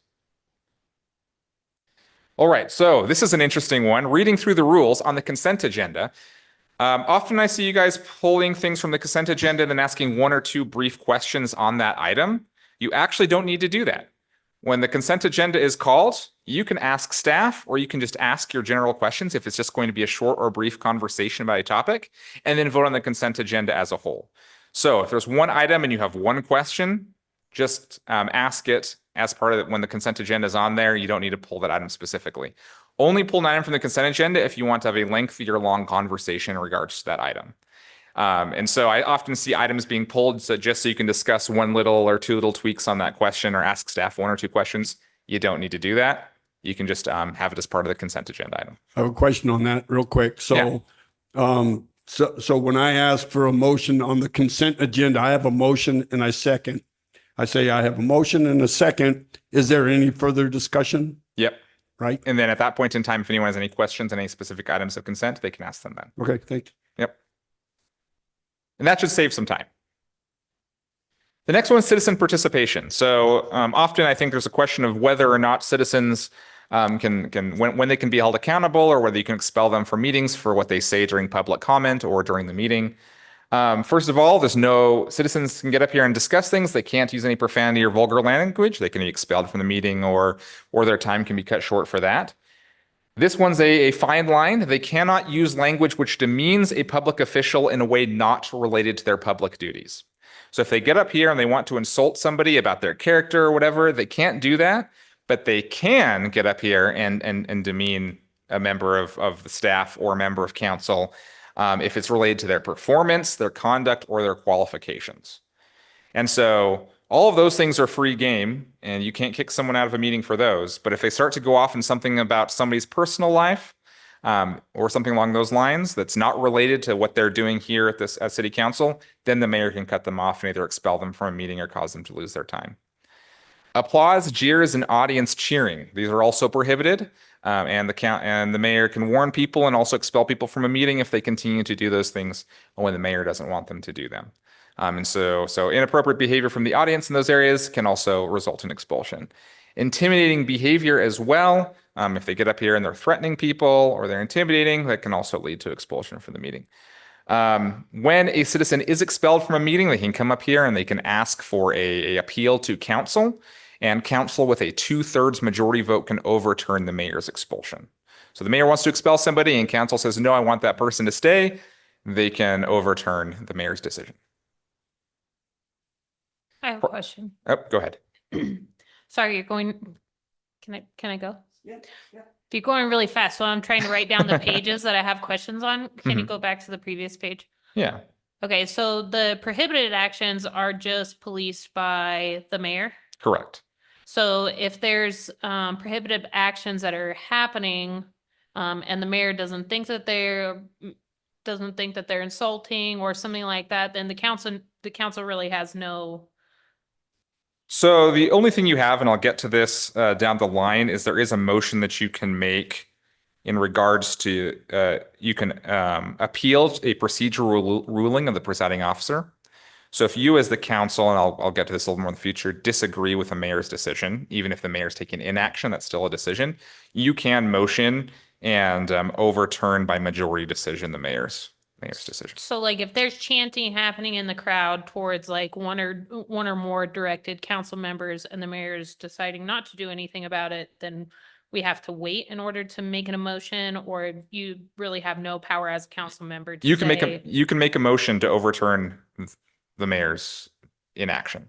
I think Okay. what she's asking, if I'm not mistaken, is that if somebody's being, say, disruptive to part of council and I don't do nothing about it, can council request me to expel them? I mean, they can always ask you, but the power is in your hands as mayor.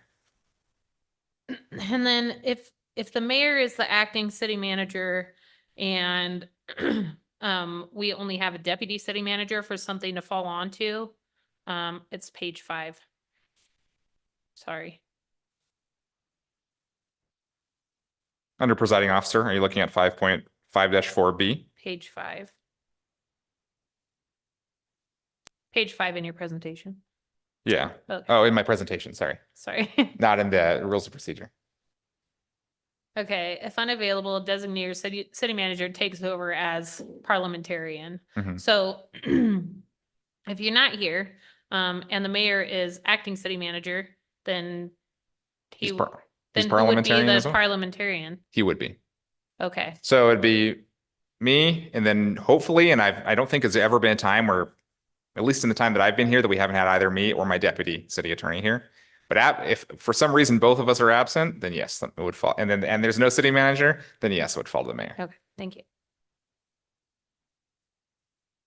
All right, let's see here. Any other questions on citizen participation or anything like that? So if somebody a citizen was kicked out, where Does the council have to say, hey, we don't want them to be removed and we put a motion on the floor immediately? Correct. Immediately make a motion. Okay, because you made it sound like they have to come up and request the council do that. Yeah, it's their power to appeal it, but if the council makes the council has the power to be able to make that Okay. motion sua sponte. Thank you. All right, priority in speaking. Sometimes there's a question, the mayor looks down and a bunch of lights are on, and he's deciding who should speak. The mayor gets to decide who's going to speak first. There's a few rules that are kind of scattered throughout this that he should follow. Number one, the mayor should attempt to go back and forth between opposing points of view. So somebody who's in favor of the motion, somebody who's against the motion, he should do his best to juggle those. The mayor's not a mind reader, though, so he's not always going to get that right or interpret that correctly, but he should do the best he can to be able to go back and forth. Additionally, he should allow every individual council member to speak before allowing a council member to speak again. So if Councilman Torres has already spoken, but then because of something else, he turns his light back on, but Councilwoman Zoberski has not yet spoken, Councilwoman Zoberski should have priority over Councilman Torres in terms of being selected to speak. So I have a question about that. So Councilman Mendoza tonight asked a question of Robert and it was answered, and then he had another question. Mhm. So are you telling me that if somebody else has their light on, he only gets one question and I got to call on somebody else? To me, that's all part of the same conversation. So Okay, one of the okay. rules is that council members have the power to ask questions of staff. I don't think asking a question of staff means that they yield the floor. And so just because he asks a question and then there's an answer doesn't mean that Councilman Mendoza has yielded the floor. He still has the floor and can continue to ask questions.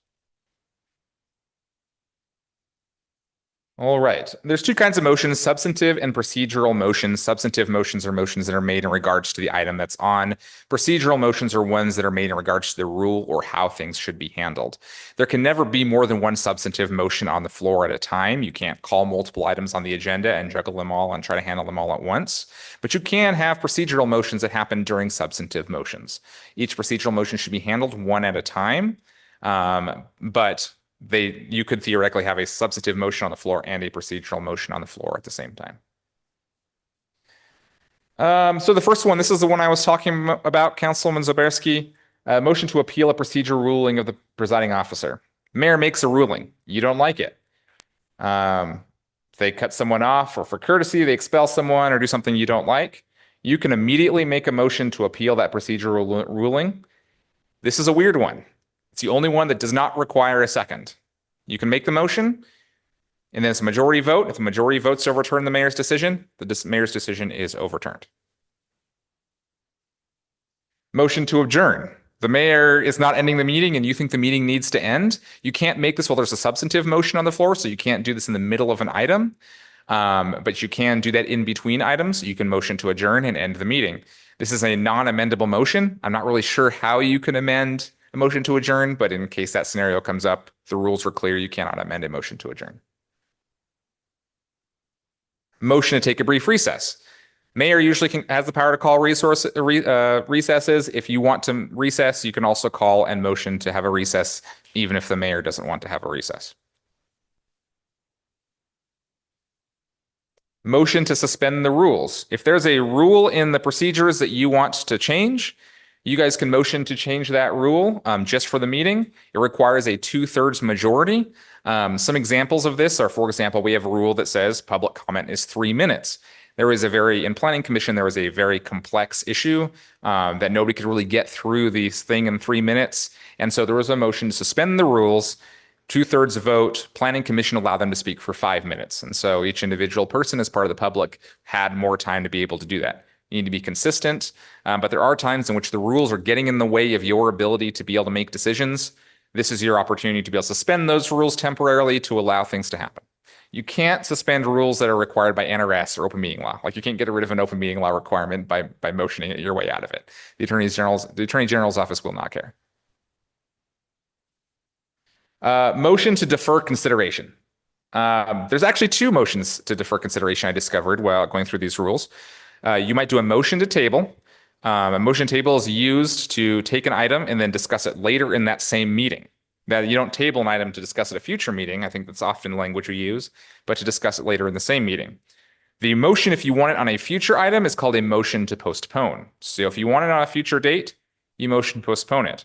As it stands right now, and I am going to recommend that if you're looking for, you can't, I'm just doing a presentation today, so you can't make any motions in relation to it. But if you want to do an amendment to the rules, this is one I actually recommend. You can continue it to a set later date as part of your motion to postpone. But if you want to do it indefinitely, like you're waiting for staff to come back, you say you want to postpone this until staff's able to research it or something like that to an indefinite time, it actually requires a majority vote to bring the item back. This exists because it was kind of in conjunction with those rules that required new agenda items to be motioned by a majority to be added to the agenda. Now that we've gotten rid of the rules on that side in regards to adding agenda items, and this is probably one that should be cut or removed as well to kind of keep the two in conjunction. You can't use a motion to postpone if there's a deadline. So if there's a deadline where something has to be completed, often with first and second readings of ordinances, they have to be done within a certain time frame. You can't use a motion to postpone those items. Motion to amend. If you have a substantive motion and you want to change it, you can make a motion to amend. You can't use that to amend a motion that has already been rejected to have the same effect as that rejected motion. Like, this isn't a way for you to circumvent a failed motion. And the person who seconded the first motion must re-second that amendment as well. Withdrawal of motion. If you have a motion, you want to get rid of it, the only person who can do that is the introducer. So you can do a motion to withdraw it, and it has to be done before there's a vote. You can't wait and see 3-2 vote or something like that on the board and then withdraw the motion. That's too late. Once it's been put to a vote, it's too late. Motion to reconsider. So sometimes you have an item, you take a break, you talk to staff, and you've changed your mind about the item. You can make a motion to reconsider. It's done before adjourning the meeting. It has to be made by someone who voted with the prevailing side. So they had to be on the winning side of that motion, which is either the item losing or winning, depending on what happened. You cannot specifically use this on rezoning or conditional land use permits. That's a specific section of the rule. I'm sure there's a planning reason for that. I don't know what the planning reason is, but those two things do not allow reconsideration in that same meeting. And if there was an applicant involved in that, they still have to be present. If they've already left, you can't do a motion to reconsider. All right, and this is where I'm going to fall on my sword. I misinterpreted the rules in my later read through. I looked at my past self and I said, past self, you are wrong. Quite frankly, you are allowed discussion after a second. And I was doing that wrong. I was using a different set of procedural rules and I'd kind of interpreted them onto this one. Here's the process in which a debate should happen. Mayor reads a new item. You can have as much informal discussion as you want. Anytime during that, the mayor may make or any individual may make a motion. At that point, everyone freezes. You wait for a second. No second, we're done. If there is a second, at that point in time, the maker of the motion should be called on by the mayor to present first. So you make a motion, then you wait for a second. If you get a second and the mayor calls on you, you explain why you're making the motion. At that point in time, you do get to have discussion. And I know I've cut off discussion before, and I'll talk about how this actually, the rules of procedure kind of help solve the problem. You should give priority to people to speak who have not spoken over someone who's already spoken. The presiding officer is permitted to call upon themselves and participate in the debate. They're not excluded from the conversation, even though he's not a voting member. This is an interesting part of it. It's not an open meeting law violation, but the rules of procedure make clear there is to be no non-public communications between members of council in regards to the item. This is a hard one for me to police, but there should, and it specifically calls out whispering. So you shouldn't be whispering back and forth to each other about the item while it's on the floor. And also there should be no electronic communication, no texting between each other as to the substantive nature of the item. Now, you're still allowed to text staff. You're still allowed to text the public. You can still allowed to text your spouse and let them know you'll be late for dinner. But you should not be texting among each other. And this is hard for me to enforce. I can't tell who you're texting. Can't even tell if you're texting or if you're whispering about the item. But you know, I'm asking you to take it seriously, even if it's something that I'm not going to be able to catch. The next thing is there's a rule that says there's a duty to vote. Unless you have an ethical reason not to vote, you should vote on every item. You should not abstain from items just because you're not comfortable with it or because you don't feel like you understand it well enough or anything like that. If you can vote, you should vote. The only reasons you can't are if you ethically need to abstain for some reason, then you shouldn't vote, but otherwise you should and you have an obligation to vote. At this point in time, the mayor, once he's decided that everyone's had their conversation, the mayor makes a motion or should tells everyone it's time to vote. Also, if you feel like conversation's going on too long, everyone's had their chance to speak, things are getting derivative, you as council can make a motion to call question. I put question call, but it's call question, and you can force the issue to a vote, but that should not happen and should not be entertained unless everyone's had an opportunity to speak and everyone's been able to be involved in the conversation. At this point in time, and this is the solution, is the original maker of the motion should repeat the motion so that everyone is on the same page. The reason for this, and this is the reason that I usually made you vote right after a second, is because I have seen scenarios in other agencies in which a motion is made and it has certain requirements of staff or of somebody else. And then there's half an hour of conversation about that motion. And people have discussed different requirements or discussed changing requirements. And by the time we get to the end of that 30 minutes to make a motion or to vote, everyone has a different idea of what that motion is. And then a motion is called, it's passed, and then 6 months goes by, and then it comes back to see if all the requirements have been met. And every single person has a different opinion on what those requirements were supposed to be, on what was required and what's supposed to happen. And in order to avoid that, after the conversation happens and before the vote happens, that original maker of the motion should repeat the motion. And so everyone knows that they're voting on the same thing and they aren't voting on something they think changed during the conversation that happened for 30 minutes on the subject. Question on that. So what if there is no discussion? Does the person who made the motion still have to make a I don't think repeat so. it? Okay. If it's a motion second, no discussion, just go ahead and vote. Everyone knows what it's about. I just want to avoid those areas of confusion in which the conversation leads everyone to a different idea of what that original motion was. And I've seen it happen. I've seen the confusion that can occur because of it. All right, that's the end of my presentation. Like I said, I think you guys are actually doing pretty good. I'm pretty happy, but I want to just call out some specific items that I don't think you're using. Like I very rarely see points of order. I think those can be used more often, things like that. So any questions? Councilwoman Zaborski? I think that's actually going to be really helpful because sometimes stuff happens up here and it's like Jeopardy. I make a motion, I second, and then you're like, whoa. So Yep. I think that would be really nice. Freeze everything with a point of order. I'll give my interpretation and then the mayor can make a ruling. Good. My other question was about council responding to public comment. I think ever since I have been a council member up here, people will come and give public comment and then they kind of stand there. And it's, for me as a council member, I want to be like, oh, you should talk to this person or this person might have the right answer for you. But council's been told like, don't respond to public comment. And then I think the public feels very ignored because they're like, yeah, they just stared at me and nod and smile and no resolution to what they had to say.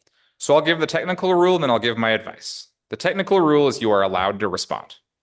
That's the rule. My advice is don't respond. And the reason for that is open meeting law says that you as council and members of the public who get up here, they're not subject to open meeting law. They don't have to follow open meeting law. They don't have to stay on topic. But you as council are instructed that you must stay on topic. If it's not agendized, you are not to discuss it. And so every time somebody gets up during public comment and wants a response from you, if you give a response that is discussing a topic that is not agendized, then you are violating open meeting law. And so to protect you, the safest thing to do is not to give a response. And I have no problem if you want a point of order and I will let them know that I've instructed council not to respond. That's fine. There are times where I'm not as worried about it if somebody gets up and says, hey, Councilman Mendoza, you said that there was an event. Can you tell me what day that was again? I don't think anyone's going to open meeting law violation Councilman Mendoza for clarifying what day, that event was or something along those lines. But when somebody wants to get up there and they want to talk about why things aren't done on a certain road or they want to talk about the performance of an individual, you run a lot of risk of violating open meeting law. So my advice is just don't say anything. That's the safest thing that you can do to keep yourself safe. Thank you. All right. Any further questions? We have Councilman Hannon and then Councilman Mendoza. I was going to yell point of order. I got all excited. I made it through high school on a B average, so I feel pretty good about that. B plus is good. I think we do pretty good. My question is, Occasionally, we're up here and there's a lot of things happening, and sometimes something happens in the audience or something, something is said, and maybe not everyone is always 100% paying attention. They're sidetracked with talking to staff or something. What is the proper procedure? So, for example, if something happens and I see something that maybe the mayor doesn't see, do I simply call point of order and then I explain what it is, Yeah. and then let him decide, and then you guys go back and forth? Is that? Yeah, point of order it, you direct it at me, city attorney. This is an issue. Tell me what the rules are. I make a rule and then the mayor can rule on it. Okay. Thank you very much for your presentation. Yeah, and that's one thing I think that points of order. Sometimes I see things like that happening and I'm like, this is a good time for a point of order. Somebody can step in, ask for some intervention. And I can certainly do that and provide the rule. Councilman Mendoza? During a public comment, instead of ignoring the citizens that come up and are requesting some information from us, acknowledging them and asking them to meet me after the meeting would be an appropriate answer, correct? That would be just fine because you're not discussing an item that's on the agenda. And so that works perfectly. Okay, thank you. Yep. All right, thank you for your presentation. Thank you so much.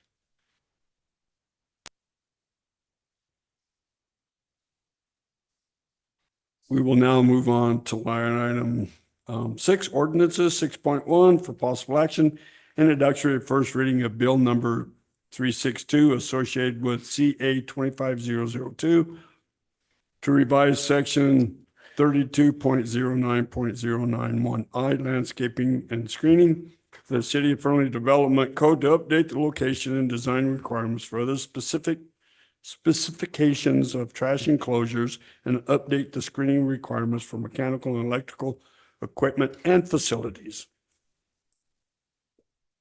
Okay. Lisa Warner, Assistant Planner for the record. So this is the first reading to amend the Development Code for trash enclosures and mechanical screening to ensure consistency throughout the city of Fernley. We'll go into more detail at the second reading, public hearing at the next city council meeting. Is there any questions? Councilman Mendoza? Yes, I do have one question, and maybe you'll explain this at the next meeting, but with the mechanical and electrical screening, is there an account that has been taken in for the operation of those specific units? You know, you put an AC unit, they need certain amount of real estate to operate correctly with proper airflow. Putting things in front of those things and obstructing those airflows could cause damage to those systems. Was that taken into account with this? That's a good question. Basically, what we were addressing, if this goes forward, is more of just the screening. So there's going to be distance from any of those mechanical units. We didn't list a specific amount of space. That may be something that we should. Yeah, and the concern I have look at. is we create these screens and then we decrease working areas, and there's national electric codes that require working areas within different types of equipment and line of sight disconnects. So this could cause a lot of issues, in my opinion. So. Okay, that's something we can look at. Thank you. All right. There's no further questions. Thank you. 6.2 for possible action. That's just the first reading. We don't need no motion or anything on that. Let's see, 6.2, introduction, first reading of Bill 364 associated with CA 25003.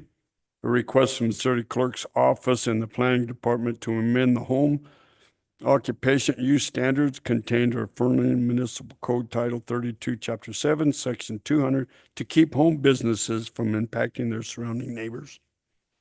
Good evening, City Council. Elisa Johansson, Senior Planner for the record. I'm here tonight with the first reading and introduction of the culmination of quite a bit of effort between the City Clerk's Office and the Planning Department. Our goal is to amend the use standards. We are not proposing to amend the definition or the use table where this use is referenced. Our purpose is to limit adverse impacts of the home occupations on neighboring properties, to capture occupations and scenarios that were not contemplated in the original code, and to enhance compatibility. We will be providing more detail on this in your second meeting this month, but I'd be happy to answer any questions if you have them. Council have any questions at this time? Seeing none, thank you very much. Thank you.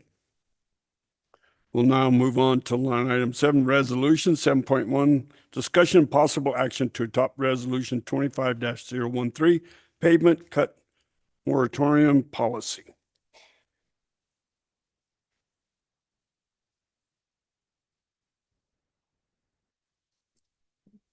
Good evening, Mayor McIntyre, council members, acting city manager Altic.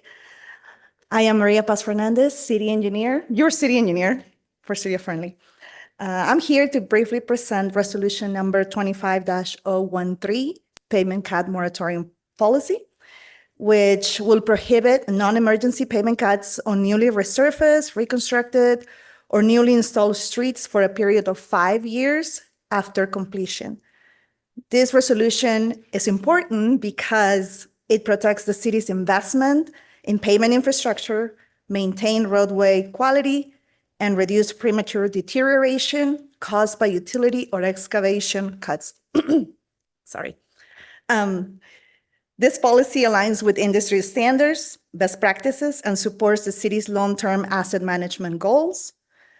I respectfully ask for your support, and I'm happy to answer any questions you may have. Do we have any questions from council? Councilman Mendoza and then Councilman Lau. Is there a list of what would be considered emergency conditions? We can develop that list. I do not have that list. It could be for our discretion. Any emergency could be, sorry, I'm gonna pick on Mr. Song, where there was a pipe leak that you needed to cut the pavement and repair that. That's an emergency. They don't need a moratorium for that. And correct me if I'm wrong, but the only people that this will really affect is new development coming in or our own public works. Or utilities, like AT&T, Utilities, yeah. yes. And Okay. sometimes they ask for a trench to do some connections. I think that the 5-year moratorium is pretty standard, and it will protect our brand new pavement that we're putting out, and we're investing a lot of money on that. Yeah, do we get a lot of requests from utilities such as AT&T or Charter? We do, actually. This idea came out from them. Okay. Perfect. Thank you. Councilman Lau, you were next. I'm ready to make a motion. We have more discussion. Councilman Hannan. I'll yield about to Councilman Lau. Just one comment. This is what makes everybody's head hurt is when they pave a street and then 6 months later, somebody's out there with a jackhammer making a big hole. I've seen this happen over and over. It's just nuts. It's insane. Thank you very much for bringing this. It's very much needed. And I yield back to Councilman Lau. Councilman Lau, go ahead. I'd like to make a motion to approve resolution number 25-013, establishing a 5-year pavement cut moratorium on newly resurfaced or reconstructed streets to protect the city's investment and maintain roadway quality. Second. So we have do we have any further discussion? Yeah, I was still, Councilman Mendoza. I would still like a list of like emergency things, just what could take place, but I'm good with that. So are you looking for that to be included in the motion, Councilman Mendoza? No, it doesn't have to be official. She'll provide it. Oh, okay. Yeah. Okay. So would you like to repeat your motion, please? Yeah, I'd like to make a motion to approve resolution 25-013, establishing a 5-year pavement cut moratorium on newly resurfaced or reconstructed streets to protect the city's investment and maintain roadway quality. Okay. We have a motion by Councilman Lau, seconded by Councilman Hannan. Please vote.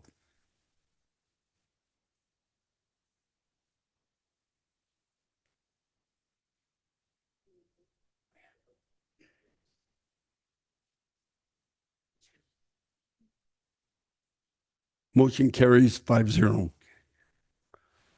Now move on to line item 8, public forum. This portion of the meeting devoted to the public. If you wish to comment, you can do so in person at the meeting. Raise your hand feature in Zoom. Star 9 if you're participating phone. Public comments are limited to 3 minutes. Please avoid repetition. Is there any public input at this time? I have public input. Question.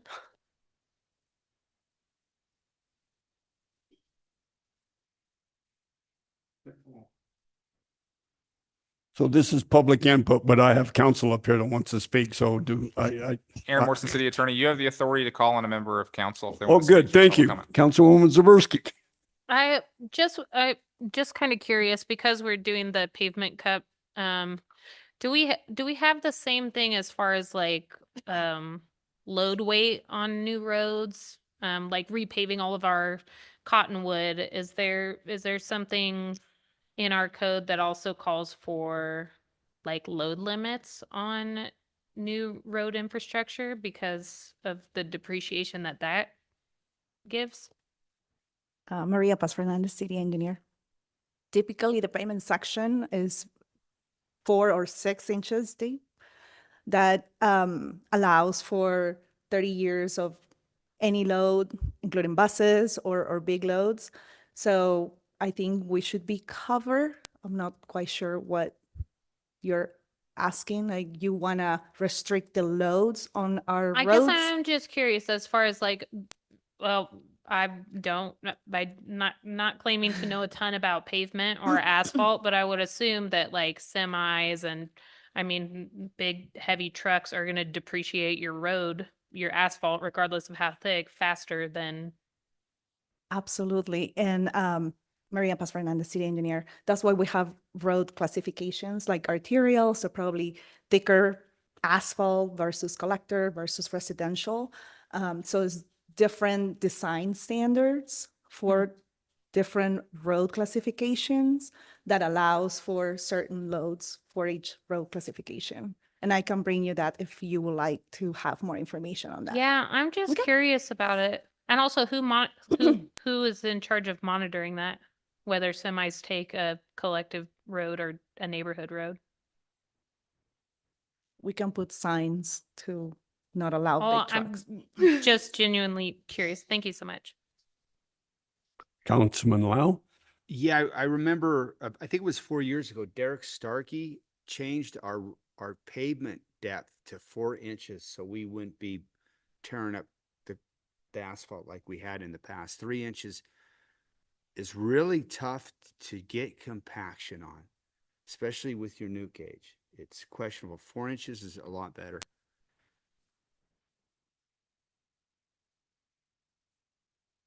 All right, thank you. Is there anybody on Zoom? And nobody on the phone?